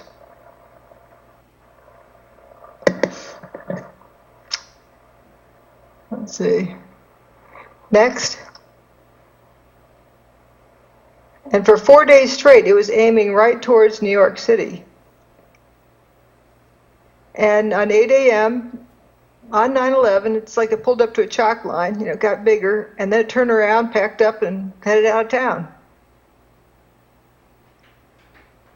Next. What do hurricanes do? Let's think about it. We have the ground, we're on slide 130, the ground and the clouds, and we get lightning between the two. So there's a potential difference between the ground and the clouds. Next. Now, on the left is what was seen on the television 10 to 15 minutes before the North Tower got its plane-shaped hole. That was the first event on 9/11. Except for the red arrows, I added those to point out all the lightning around the continent. On the right, I've superimposed the hurricane where it was at that time. I'll tell you what, first of all, let me go to Steve in Florida. Steve in Florida, you're on the air. Go ahead, please, with Dr. Judy Wood. Hi, Joyce. Next. Thank you for taking my call. Am I loud clear? Yeah, you are. Go ahead. Judy, you have misrepresented the facts concerning Hurricane Aaron. I live here in hurricane country, Florida. I track all the hurricanes. Aaron hit Corpus Christi, Texas, 15 August 2007. Your opinion concerning 911 are not consistent with the facts provided on 911 ripple effect, last man out, Richard Gage's blueprint for truth, Blues Change Final Cut, Zero, an investigation into 911, and many other video documentaries. I don't know what planet you come from. Okay. I guess he's gone. I don't know what happened to Steve. As for Hurricane Aaron, they did not retire that name. It has been used several times. It was the first hurricane, I believe, of the 2001 hurricane season. All right, let me go back to George. George, ask her one question that you would like to get answered. Well, I don't think MIT does much in conspiracy theory, especially at those levels. Is that a question? But we do talk about... I'll answer that one question. I'll answer one question. If I may ask my question. I remember 9/11 very clearly, and you talk about Hurricane Aaron coming and having some effects. And I do recall almost every picture, in fact, every picture I've seen of New York on that day, the sky was blue. Clear blue, not a cloud in the sky. If you go and follow the track of her... Do you have a question or no, wait a second. Okay. Okay, it's over. This is a good example of how underreported it was. And when I was on a radio show, 3 people, including the host, were implying that I was making this up. And that was just, 2 years ago. There's definitely a hurricane there, and it's documented by the National Hurricane Center. Next. Well, like you said on your clip here, it was underreported. People didn't know it because they underreported it. Yeah, Geraldo didn't know it. Neither did these other 3 people. Okay, going on to 133. Right. And then next we're on 134. Looking at the Earth's magnetic field. You know, just because we don't know what it means doesn't mean that we should disregard the data. We're just noticing these strange things. The Earth's magnetic field measured at ground level in Alaska at 5 different recording stations. It's pretty uneventful up until just before the North Tower gets its hole. And then it abruptly shifts until the South Tower gets its hole, and then it goes horizontally, and then it starts coming apart when the buildings come apart. It goes haywire all afternoon, and then gets back under control right coincidentally when Building 7 goes away. Okay, next, let's look at a close-up of this. When WTC1 gets its hole, notice about 20 minutes before that, all the values start going down. They abruptly start going back up right when the North Tower gets its hole. And when the South Tower gets its hole, they abruptly turn horizontally. And then when the towers go away, it drops off over the cliff. And then it's haywire all afternoon till Building 7 goes. Just coincidence, right? Next, even a closer view, 136. It's very abrupt. There's actually 3 different measurements. There's the NTSB, not NTSB, the 9/11 Commission, NIST, and Lamont Doherty. There's different values for exactly when that happened. You could look at the magnetometer readings and guess which one's right. I kind of say that facetiously. Okay, next, 137. Let's look at everything together. we're looking at the magnetometer information on the bottom and then the weather information on the top. Notice that as we move from left to right in time, the pressure goes up, but then it hits a peak and it starts to go down. The high pressure system moving from the Midwest to the east met the hurricane moving from the Atlantic westward. Hurricanes are low pressure systems, high pressure systems are high pressure systems, and they rotate in opposite directions. They call high pressure systems anticyclones. So we have counter-rotating systems, one right over the other, that met precisely, maximize the battle between the two of them at 10 a.m. on 9/11. Next, more proof of concept. Next, 139. Here we have Nikola Tesla. Sure you're familiar with him, the father of alternating current. Next. Now, we have these interesting phenomena that John Hutchison can produce that are all the same phenomena that you see at the WTC complex. Next, particularly metal luminance without heat. Remember, hot things glow, but not everything that glows is hot? And that was all those little Cheetos we were seeing earlier, right? Yep. And also think of a fluorescent light bulb versus an incandescent light bulb. One of them's hot, one of them's not, and they both glow. That's right. Okay. Next. Then we have George Pigott, who 100 years ago, last fall, got a patent on this space telegraphy, radiant electrical energy. Talk about wireless energy. And he's levitating these steel balls in the static field. Turns out John Hutchison uses a static field and interferes radio frequency signals within the static field and produces levitation, among other things. Next. On the left, we have Thomas Townsend Brown. And on the right, Ed Leedskalnin, who built Coral Castle. He's there pictured with a flywheel with magnets on it. He has his own power plant in his castle. Next. On the left is Coral Castle, what he built, single-handedly. He was weighed like 100 or 120 pounds, and these 15-ton stones he lifted and put in place. Somehow, floated him into place. If you look at the picture on the right, Great Pyramid, see down at the bottom, at the base of the pyramid, you see a picture of a person. Up above, I've enlarged it, and you see they're about a little less than 2 blocks high. That's about the size of Ed Leedskalnin's doorway, a little less than 2 blocks high. So they're comparable size stones, and it's said that both are about 15 tons each. So it might give us an idea of this having been used before. I know I did a little research on John Hutchison, and he's from Canada, and basically he tinkered around with a lot of the Nikola Tesla instruments and built his own, and from what I remember, go ahead. Yeah, just try to reproduce it. Okay, so we're going to go on to 144. Okay. And we see one of the experiments he did. In the top row, you see an iron block. The dimensions are below that. It's 2 inches by 2 inches by 7 inches tall, solid iron block. And it bends over, and you see fumes coming out of it, and it kind of crumples up. Next. And we see we're on 145, and we see again the dimensions of it, and on the right we see the fumes coming off it. Now we're going to click it and get the video. Next. You see the door handle fuming.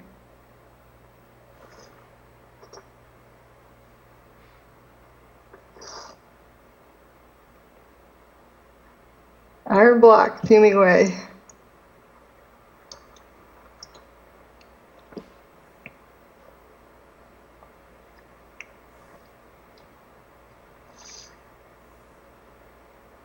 Why is the door handle fuming? Okay. Next, on 146, again we see, remember the weird fires. Right. Next, we have John Hutchison's boat experiment. And when you can tell when he has the equipment turned on because the water is jumping up, it's levitating. But as soon as he turns it off, the boat ignites in apparent flames. See, notice when it's right when it gets turned off.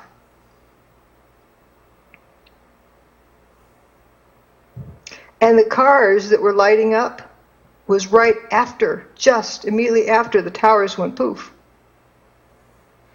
Next.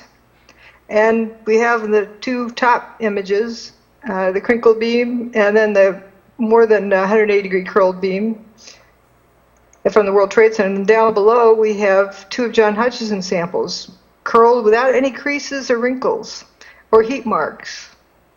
Next. 149. This is an interesting video where you see this solid piece of steel bar kind of squirming around on the table. There's another video, I couldn't find it, where it does sit-ups. But, okay, then you'll see a flat piece of steel on the table. Watch it. It's going to break in two and the bottom part slide over.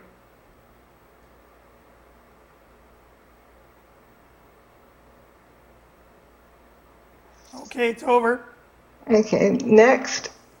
We also have rounded holes in windows, sometimes just the outer pane of windows without a crack going to the corners. Next. And that's also been reproduced in people's labs. Longitudinal energy waves do this. Next. And we have some weird effects seen with hurricanes, like Hurricane Andrew. We have the 2x4 through the tree, plywood through trees. And then from various tornadoes, we have, this guy has this wonderful collection of straw in pieces of tree. There you have John Hutchison's sample with a knife in his aluminum block. Next. Another weird thing is this peeling doors. The car doors are not laminated structures, but they peel as though they are. It's like they're delaminating. I didn't know what to think of that for a year until I found John Hutchison's site, and you see the aluminum bar at the bottom that's peeled open. That's an extruded piece of aluminum. It's not laminated. Next. The top left picture is the only file cabinet found. Top right picture is a clump of coins from WTC. Pennies, the zinc would boil before the copper would melt, and it would explode. You know, but you don't have that happening, so it isn't from heat. The two at the bottom, the Hutchison, from the Hutchison effect, or from John Hutchison's work, he accidentally got some wood caught in his aluminum.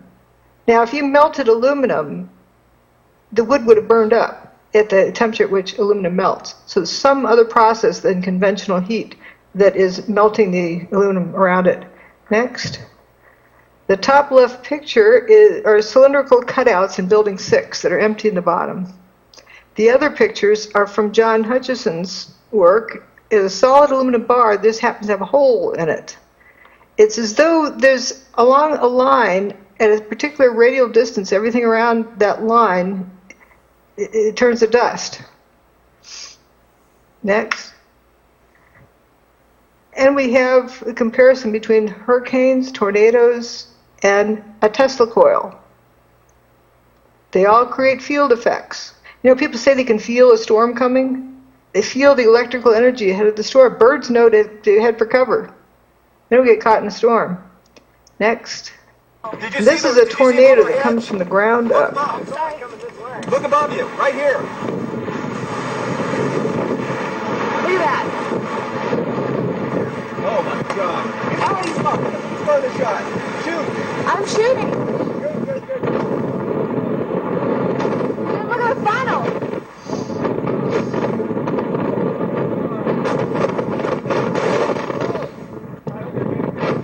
Oh my God, look at the funnel. This is incredible. We're back in. It's like a potential difference between the ground and the clouds where this thing develops. I'm getting it. I gotta get some shots. I gotta get some shots. Hang on. Ow! Sorry. An energy vortex. And the only reason why you can see it is because it's taking dirt with it. Look at this, baby. Ah, stop. Look at this. It kind of dissipates there. Next, Bankers Trust. Weird steel in it. You have the hole in the front. They repaired it. If you go to 159, in that hole, we have that crinkled beam. Next, 160. On the left was some of the damage, and they repaired it, and then July 2006, they started taking it apart. Deconstruction began. Next, 161. When they got down to the area where they had repaired it, where that damage, where that gash had been, look at the steel. Looks like it's been at the bottom of the ocean for 100 years. Very, very rusty. There and nowhere else. Why there? Next. Okay, in summary. Next, 163. We have along the top different categories of evidence. And in directed energy, we have, the cold directed energy weapon systems and hot directed energy weapon systems like lasers and so forth. We can rule out hot directed energy weapon systems. What I mean by DEW, is energy that's directed and used as a weapon. A very general category. Then we have the kinetic energy systems like buildings fired, bombs in the building, thermite, mini nukes, maxi nukes, super duper, mini micro nano thermite, whatever. Those are all kinetic energy. All of that can be ruled out. The only thing that can't be ruled out here is some type of cold directed energy weapon system. Next. Now, for those who are still hung up on, various minute details like, the sound of explosions. Well, the Scott packs, those air tanks that the firefighters wear so they can breathe in a smoky environment, they were found to be exploding at street level. Extra Scott packs that were sitting around. Why were they exploding sitting on the fire trucks? Also, if you're going to wire the building to explode, you ever see these signs, blasting zone ahead, turn off cell phones and two-way radios? How are you going to do that in New York City without anybody knowing it? Next. And the big story about iron-rich microspheres. Well, they're also found in crop circles. About the same size, too, without the crops being burned. So it's not necessarily high heat that does this. Could be some other process. So 165 next, 166. So where did the towers go? Next. Gone with the wind. Poof. Next. Oops.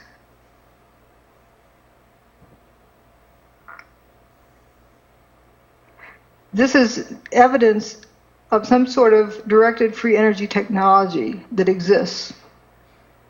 Yeah, I should have put up my pop quiz. Did the towers, the majority of the towers, over 50%, turn to dust? Yes. Is there technology that exists that can do this? Obviously. How else could it have happened if it didn't exist? So that proves that such technology exists. The fact that we can see that it happened.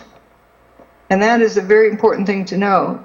But this can also be used for good, as well as evil purposes. Now, for those who still are thinking of mini nukes and nano nukes and thermite, you have this problem. This is a railroad track out of thermite. And, where was the blinding light?